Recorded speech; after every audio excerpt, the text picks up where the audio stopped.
So what is the Ripple Greenway? Well, it's a 1.3 kilometre greenway. It didn't exist before, so it's a new link. And it's about connecting communities, connecting Thames View, the 1950s estate, with Berking Riverside and the Thames beyond. The hope is, as time goes on, we'll link into the Ripple Nature Reserve. That'll be an extra 1.5 kilometre of new greenway through an old birch woodland that we're working on. And really, we try to create something which can be used for everyday travel, but also as a destination. It's been really important this year, this past year, obviously with the pandemic and lockdown. So it's really highlighted how important, what an incredible lifeline green spaces are to individuals and our communities. We've seen a massive jump in the number of Londoners who've been using our green spaces and taking advantage of how it really improves our physical health, but also our mental health and well-being. Really important to, to keep our spirits up. And this is such an important asset to the community. And those green spaces, this green space in fact, provides lots more than just somewhere to go and enjoy. It helps in tackling climate change, adapting to the impacts of climate change, like providing a respite for when it's really hot, dealing with sort of flash flooding, and helping obviously to restore our nature, which we know is in crisis. But the pandemic also highlighted how unequal access is to green spaces in our city. And this isn't just an environmental issue about, providing more and improving green spaces, but really a social justice issue. It's really lovely to be here in the sun.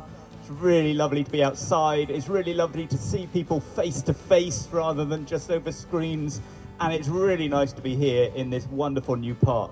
I've loved seeing families, kids, older people, all sorts of people getting on their bikes, dusting bikes up out of sheds, buying new bikes, borrowing bikes around their local neighbourhoods.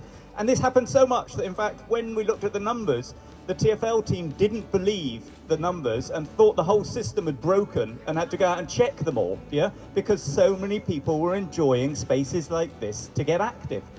And I think these pockets of peace, of quiet, of natural beauty has been where we've seen our families and friends and our loved ones, where we've exercised, where we've kicked a ball around, where we've just got out of the house to restore some sanity over the past year.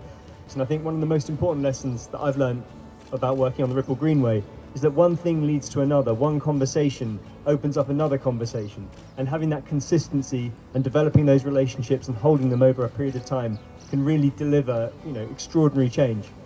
And the other obviously really important element of this project was the partnership working. So this was a huge collaborative effort.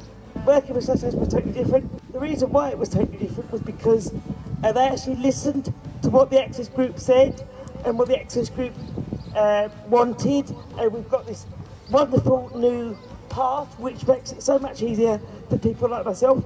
But not only for people like myself, people with mothers with buggies, prams, bikes, whatever. We can all share the space and be proud of the space that we've made here.